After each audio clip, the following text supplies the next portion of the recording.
Subscribe कीजिए YouTube channel को और बेल आइकन को प्रेस कीजिए ताकि नई आने वाली वीडियोस की नोटिफिकेशंस आपको बिल्कुल टाइम पर मिल जाए।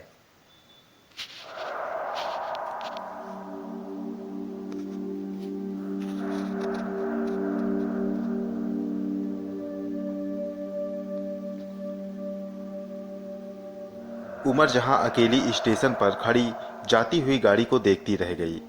गाड़ी उसके आंखों से ओझल हो गई, मगर वो काफी देर तक दूर तक जाती हुई रेल की पटरियों को निहारती रही।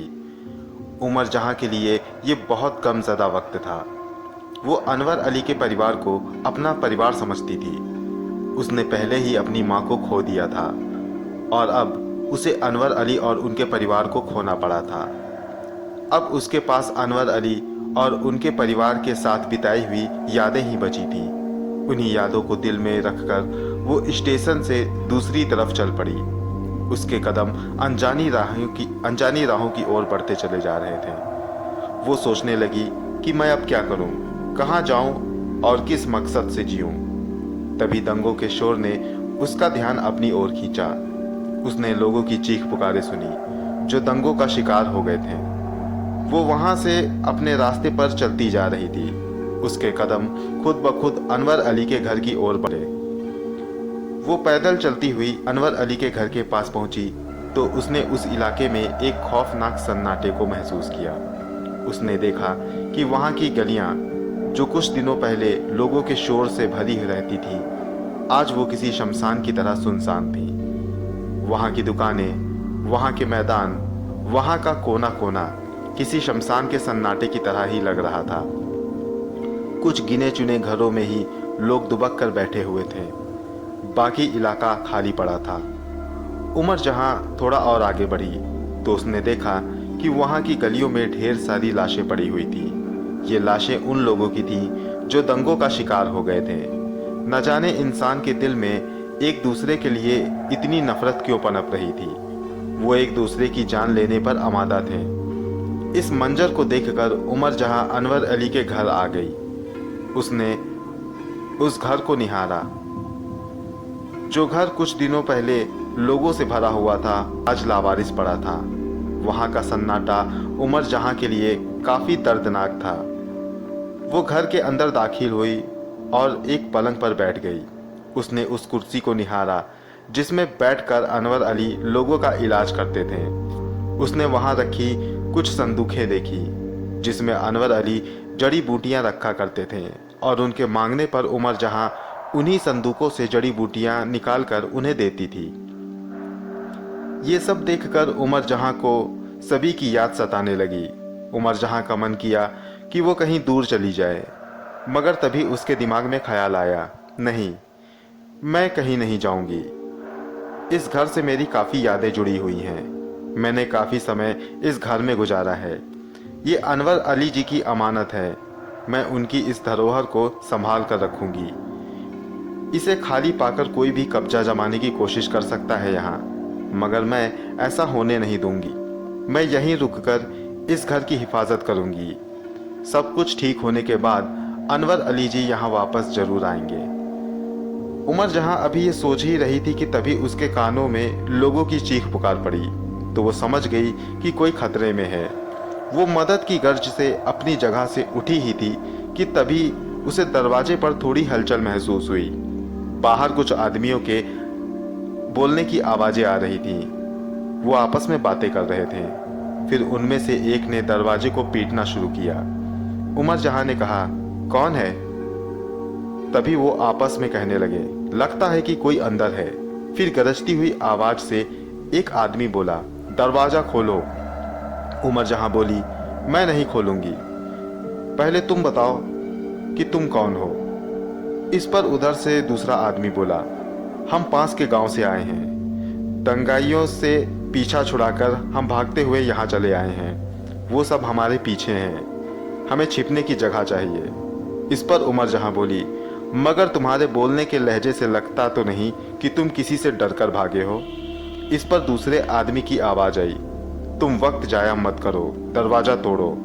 उसका इतना कहना ही था कि सभी लोगों ने दरवाजे पर धक्के मारने शुरू कर दिए। बार बार धक्का देने से दरवाजे की कड़ी टूट गई और वो लोग अंदर दाखिल हो गए। वो तादाद में 7 लोग थे और उन्होंने एक औरत और उसकी बच्ची को बंदी बना रखा था। ये देखकर उमर जहां समझ गई कि वो लोग कोई शरीफ लोग नहीं बल्कि दंगा फसाद करने वाले लोग हैं। अंदर आते ही सभी आदमियों की नज़र उमर जहां पर पड़ी तो उनमें से एक आदमी ने आगे बढ़ते हुए कहा, तो अंदर ये परी छुपी बैठी थी। चलो ठीक हुआ, अब इस परी को मैं अपना गुलाम बनाऊंगा। ये कहते हुए उसने अपना हाथ उमर जहां की ओर बढ़ाया तो उमर जहां ने उसका हाथ झटकते हुए कहा, निकल जाओ मेरे घर से, वरना अंजाम अच्छा नहीं होगा। अच्छा, अंजाम अच्छा नहीं होगा? क्या कर लोगी तुम? मुझ पर तलवार चलाओगी? ये कहकर सभी उसका मजाक बनाने लगे। फिर उसने दूसरे आदमी से उमर जहां के हाथ पांव बांधने को कहे। उसने उमर जहां के हाथ पांव बांधकर उसे एक कोने में बैठा दिया और वहीं उन दोनों माँ बेटी को भी बैठा दिया जिन्हें वो अपने साथ लाए थे। फिर उसके बाद वो सभी आपस में बातें करने लगे। उनमें से एक ने कहा, हमारे लोग दो स्टेशन के बाद यहाँ से जाने वाली गाड़ियों का इंतजार कर रहे हैं। जैसे ही गाड़ी वहाँ पहुँचेगी हमारे लोग उस पर धावा बोल देंगे और सभी यात्रियों को मौत के घाट उतार देंगे। इस पर दूसरा बोला, ऐसा ही होना चाहिए उनके साथ। सभी गद्दार हैं जो अपना मुल्क छोड़कर हिंदुस्तान की ओर रवाना हो रहे हैं। उन सभी का अंजाम ऐसा ही होना चाहिए। वो सभी वहां पर दूसरी जगह दंगे करने की योजना बनाने लगे। सारा दिन वो घर में अपने इस नापाक इरादे को अंजाम देने के बारे में विचार करते रहे। फिर रात हुई और सभी ने शराब पीनी शुरू कर दी। किसी ने कम तो किसी ने ज़्यादा पी। शराब पीकर उनमें से कुछ लोग उस औरत और उसकी बच्ची से बदसलूकी कर रहे थे। फिर उसके बाद एक एक करके वे नींद के आगोश में चले गए। अब बचे सिर्फ 2 लोग। वो बड़ी ध्यान से उस औरत और उसकी बच्ची को देख रहे थे। फिर एक ने दूसरे को इशारा किया तो दूसरा उठकर उस औरत की बच्ची की रस्सियां खोलने लगा। उसकी इस हरकत से उसके इरादे को उमर जहां भाप चुकी थी। वो बच्ची चीखने चिल्लाने लगी तो उसने उस बच्ची को 2-3 तमाचे जड़ दिए। फिर उसे घसीटता हुआ अंदर कमरे की ओर ले गया। ये देखकर उसकी माँ जमीन पे गिरकर रोने लगी। उसका सिर जमीन की ओर था और दूसरा आदमी अपनी शराब पीने में मशरूफ हो गया। ये मौका देखकर उमर जहां ने अपना काम दिखाना शुरू किया। उसने झट से सांप का रूप धारण किया और रेंगती हुई उस कमरे की ओर चली गई जहां वो आदमी उस बच्ची को ले गया था। अंदर पहुंचकर उसने देखा कि वो आदमी उस बच्ची को मार पीट रहा था। तभी उमर जहां ने जोरदार सांप की सी फुफकार लगाई तो उसका ध्यान उमर जहां की ओर गया जो सांप बनी हुई उसके सामने खड़ी थी। लंबा चौड़ा और बड़ा सांप देखकर वो आदमी खौफजदा हो गया। डर के मारे उसके हाथ पांव कांपने लगे। उसने चिल्लाकर दूसरे आदमी को आवाज लगाई तो दूसरा आदमी तुरंत दौड़कर कमरे की ओर बढ़ा। उसने अंदर आकर सांप को देखा तो उसके भी होश उड़ गए, मगर अगले ही पल उसने अपनी जेब से बंदूक निकाली और सांप पर गोली चला दी। इससे पहले कि गोली सांप को छू भी पाती वो रेंग कर पलंग के नीचे छुप गया। वो आदमी झट से दौड़ा और उसने पलंग को पलट दिया, मगर ये देखकर उनकी आंखें फटी रह गईं कि वहां पर अब कोई सांप नहीं था। भागने की कोई दूसरी जगह भी नहीं था। वो उस कमरे का एक एक कोना ढूंढने लगे, मगर वो सांप उन्हें वहां नहीं मिला। सांप को ढूंढते हुए वो आदमी बाहर निकल कर आया तो उसे एक और झटका लगा। अब वहां पर उमर जहां और वो दूसरी औरत मौजूद नहीं थी। ये देखकर वो आदमी बौखला सा गया। उसने तुरंत अपने बाकी के साथियों को जगाया और उनसे उस घर का चप्पा चप्पा छान मारने को कहा। सभी उमर जहां और उस दूसरी औरत को ढूंढ रहे थे कि तभी उनके कानों में एक लड़की के कहकहाने की आवाज़ पड़ी। उस आदमी ने सिर उठाकर घर की दूसरी मंजिल की ओर देखा कि वहां पर एक औरत उन्हें देखकर हंस रही है। यह मंजर देखकर दूसरे लोगों ने कहा, मालिक, मुझे लगता है कि ये कोई चुड़ैल है, हमें इस घर से निकल जाना चाहिए। इस पर उसने दूसरों को डांटते हुए कहा, चुप करो तुम सब, बैल डैन वगैरह कुछ नहीं है, बल्कि ये लोग यहीं छुपे बैठे हैं और हमें डराने की कोशिश कर रहे हैं। तुम लोग इसे घसीटते हुए मेरे पास लाओ, अभी दूध का दूध और पानी का पानी हो जाएगा। उसके कहने पर 2-4 लोग ऊपर की तरफ भागे उस औरत को पकड़ने के लिए, मगर वो औरत अंदर कमरे में चली गई। जब वो लोग कमरे के अंदर पहुंचे तो उन्होंने कमरा खाली पाया। अब ये देखकर उनके डर में इजाफा हो गया और वो लोग वहां से भागकर अपने मालिक के पास पहुंच गए। उन्होंने कहा, मालिक, वो कोई औरत जिन या भूत डायन है, हम लोगों को यहाँ से कहीं और निकल चलना चाहिए। इस पर उनके मालिक ने कहा, तुम सब भी उनकी चाल का शिकार हो गए हो, मगर मैं नहीं होऊंगा। उस लड़की को लाओ, जब उस लड़की के सिर पर मैं बंदूक रखूंगा तब उसकी मां निकलकर सामने आएगी। मालिक के कहने पर सभी बच्ची को ढूंढने लगे, मगर हैरत की बात यह थी कि उस औरत की बच्ची भी वहां से गायब हो चुकी थी। ये जानकर कि बच्ची वहां से गायब हो चुकी है, सरदार गुस्से से चीख पड़ा। उसके चीखते ही फिर एक औरत का कहा उसके कानों पर पड़ा। इस बार उसने देखा कि वो औरत दीवार पर पैर लटकाए हुए बैठी है। ये देखकर गिरोह के मालिक ने उस पर गोलियां चलाईं, मगर वो धुएं की तरह वहां से गायब हो गई। ये देखकर उस आदमी के दिल में भी खौफ घर कर गया। उसने अपने साथियों से कहा कि चलो यहाँ से भाग चलते हैं, मगर इससे पहले कि वो दरवाज़ा खोलकर बाहर निकलते उन्होंने देखा कि बाहर से 7 तलवारें हवा में तैरती हुई उनकी ओर बढ़ रही हैं। ये देखकर उस आदमी ने उन पर अंधाधुंध गोलियां चलाईं, मगर इनका कोई फायदा न हुआ। हवा में तैरती हुई तलवारें लगातार उनकी ओर बढ़ रही थीं। अब सभी अपनी जान बचाने के लिए घर के कमरे की ओर भागे तो वहां सामने उन्होंने उसी सांप को पाया जो थोड़ी देर पहले कमरे में था। अब वो ना इधर के ना उधर के, वो समझ गए कि वो किसी जिन डायन का शिकार हो गए हैं। डर के मारे वो सभी घुटनों के बल गिरकर अपनी जान की भीख मांगने लगे। उनके मालिक ने कहा, तुम जो भी हो हमें छोड़ दो, अगर हमसे कोई गलती हुई है तो हमें माफ़ कर दो, हमने आपका क्या बिगाड़ा है। तभी वहाँ पर फिर एक आवाज़ गूंजी, क्या हुआ? अपनी मौत सामने देखी तो घुटनों पर आ गए? तुम दूसरों की मौत के मंसूबे बनाते हो, तुम नफरतें फैलाते हो, औरतों, बच्चों और बुजुर्गों को भी अपनी नफरत का शिकार बनाने से नहीं चूकते। उनकी बेबसी, उनकी गिड़गिड़ाहटों से भी तुम्हारा दिल नहीं पसीजता है। न जाने तुमने कितनों का खून बहाया हो और अब अपना खून बहाने को तैयार हो जाओ। नहीं नहीं, मुझे माफ़ कर दो, मैं किसी का नुकसान नहीं चाहता था, मगर दंगाइयों ने मेरे बच्चों को मौत के घाट उतार दिया था। किसी ने भी मेरी मदद नहीं की, इसलिए बदले की आग में मैंने भी बंदूक उठा ली और इस रास्ते पर निकल पड़ा। इस पर उमर जहां ने कहा, किसी एक के गुनाह की सज़ा सभी को देना कोई समझदारी की बात तो नहीं।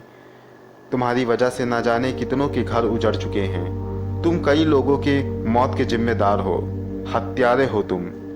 उमर जहां की बातों से वो आदमी अंदर से टूट चुका था। उसे अपने किए पर पछतावा था। उसने कहा, मैं अब से इस रास्ते पर नहीं चलूँगा, मैं किसी को भी नुकसान नहीं पहुँचाऊँगा। मैं अब सिर्फ लोगों के दिलों से नफरतें मिटाने की कोशिश करूँगा। अब कोई भी बच्चा अनाथ नहीं होगा, किसी भी औरत का सुहाग नहीं उजड़ने दूंगा, और जब हालात ठीक हो जाएंगे तो मैं खुद को कोतवाल के हवाले कर दूंगा। उसकी बात सुनकर उमर जहां समझ गई कि वो आदमी अब बदल चुका है, उसे अपने किए पर पछतावा है, लिहाजा उसने उन लोगों से वहां से निकल जाने को कहा। तो सभी चुपचाप उसी वक्त वहां से निकल गए। उनके जाने के बाद उमर जहां ने अपने जादू के असर को खत्म किया और इंसानी रूप में आकर उस औरत और उस बच्ची को एक कमरे के बाहर निकाला। दरअसल उमर जहां ने जब खुद को गायब किया था तब उसने अपने जादू से उस औरत को बेहोश कर दिया। उसके बाद मौका पाकर उसकी बेटी को भी बेहोश करके सभी की नज़रों से गायब कर दिया था। उमर जहां जब उन दोनों को होश में लाई तो दोनों सहमी सी उठकर बैठ गईं। उमर जहां ने उनसे कहा, डरिए नहीं, डरिए नहीं, वो लोग अब चले गए हैं। इस पर वो औरत बोली, चले गए इतनी आसानी से? इस पर उमर जहां ने कहा, आप रोते हुए बेहोश हो गई थी। उसके बाद घर में एक बड़ा सा सांप दाखिल हुआ, जिसके खौफ से आपकी बेटी भी बेहोश हो गई थी। उसके बाद उन लोगों ने सांप पर गोलियां चलाई, तो गोलियों की आवाज़ सुनकर कोतवाल अपने सिपाहियों के साथ अंदर चले आए। उन्होंने सभी को पकड़ लिया और अपने साथ ले गए। उमर जहां ने किसी तरह बात बनाकर उस औरत को संतुष्ट किया और फिर उनसे कहा, आप लोग कहाँ की रहने वाली हैं और ये लोग आपको बंदी कैसे बना लिए थे? इस पर उस औरत ने कहा, बेटी मैं लाहौर की रहने वाली हूँ, मेरा नाम शाहीन है और मेरी बेटी है ये जुबैदा। हमारे शौहर को दंगाइयों ने कत्ल कर दिया और हमारे घर को आग लगा दी। हम किसी तरह भागकर घर से बाहर निकल गए। मेरा एक बेटा नवाज खान हमसे बिछड़ गया है। उसको ढूंढते हुए हमारा सामना इन लोगों से हुआ था, फिर इन्होंने हमें बंदी बना लिया। इतना कहकर उस औरत की आंखों से आंसू बह चले। उमर जहां ने उससे कहा, आप अगर किसी रिश्तेदार के यहाँ जाना चाहें तो मैं आपको भेज सकती हूँ। इस पर उसने उमर जहां से कहा, नहीं, ऐसे वक्त में मैं किसी के लिए बोझ नहीं बनना चाहती हूँ और वैसे भी इस दंगे में मेरे रिश्तेदार मुझे शायद ना ही मिले। उनकी बात सुनकर उमर जहां ने कहा, तो ठीक है, आप परेशान ना हो, आप जब तक चाहें हमारे इसी घर में रह सकती हैं। हम आपके बेटे को भी ढूंढना शुरू कर देंगे और जल्दी ही सब कुछ ठीक हो जाएगा।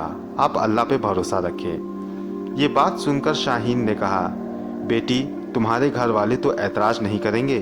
इस पर उमर जहां ने कहा, इसकी चिंता ना करें, मेरे घर वाले हिंदुस्तान के हिस्से में जाकर बसेंगे, इसलिए वो हिंदुस्तान चले गए हैं। मैं भी उनके साथ जा रही थी मगर स्टेशन में मैं उनसे बिछड़ गई, इसलिए वापस यहाँ चली आई। अरे हाँ, मैं अपना परिचय दे दूँ, मेरा नाम उमर जहां है और मैं इसी घर में रहती हूँ। सुबह मैं अकेली हो गई थी मगर अब आप हमारे साथ हैं। हालात सुधरने तक हम लोग अब साथ रहेंगे। उमर जहां की बात सुनकर उस औरत को शांति मिली। फिर उमर जहां ने दोनों के खाने का इंतजाम किया और उन्हें खिला पिलाकर सुला दिया। दोनों के सोने के बाद उमर जहां अनवर अली के बारे में सोचने लगी। उसे ध्यान था कि शायद उसकी ट्रेन को दंगाइयों द्वारा रोका जाए। ऐसे में सभी की जान को खतरा था, मगर उमर जहां उनके पास जा भी नहीं सकती थी क्योंकि रजिया ने ढेर सारी कस्में दी थीं ताकि वो उनके करीब न जा सके।